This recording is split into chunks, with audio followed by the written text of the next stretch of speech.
ভোগ দর্শনে নাকি দুর্ভোগ কাটে, তাই তোমাদের সাথেও শেয়ার করে নিলাম নিজের হাতে রান্না করা কালী মায়ের জন্য বানানো ভোগ।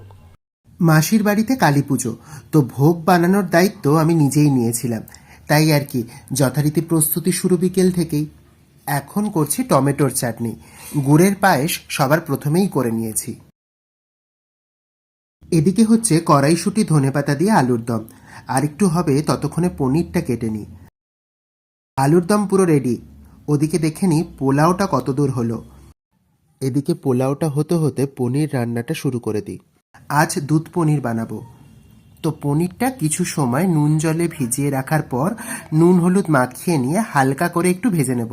আগে থেকে বেটে রাখা অল্প আদা, কাজু, পোস্ত আর চালমগজ বাটা গরম তেলে দিয়ে ভালো করে কষিয়ে নিয়ে ভাজা পনিরগুলো দিয়ে দেব। মশলাটা কষানোর সময় স্বাদ মতো নুন, চিনি, কাশ্মীরি লঙ্কা গুঁড়ো আর সামান্য জিরে গুঁড়ো দিয়ে ভালো করে কষিয়ে নিতে হবে। নামানোর সময় একদম শেষে কাসৌরি মেথি উপর থেকে ছড়িয়ে দিলেই রান্নাটা কমপ্লিট। এদিকে পোলাও নামিয়ে নিয়েছি, এখনো লুচি বানানো বাকি আছে, আর দুধ পনিরও নেমে পড়েছে কড়াই থেকে। ভোগের রান্নাবান্না প্রায় শেষের দিকে। এখন ওই 5 রকম সবজি ভাজবো, কুমড়ো, ফুলকপি, আলু, বেগুন আর সিম। এই 5 ভাজা মায়ের ভোগে পরিবেশন করব। বাবা মহাদেবের জন্য বানিয়েছি লুচি আর সুজি। রান্নাগুলোর সময় খুব ভয়তেই ছিলাম, জানি না কেমন হবে।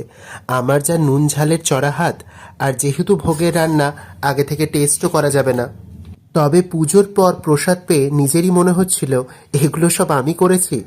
আসলে সবই তার ইচ্ছা, আমরা জাস্ট নিমিত্ত মাত্র। পরবর্তী ভিডিওতে মায়ের পুজোর কিছু অংশ তোমাদের সাথেও শেয়ার করে নেব।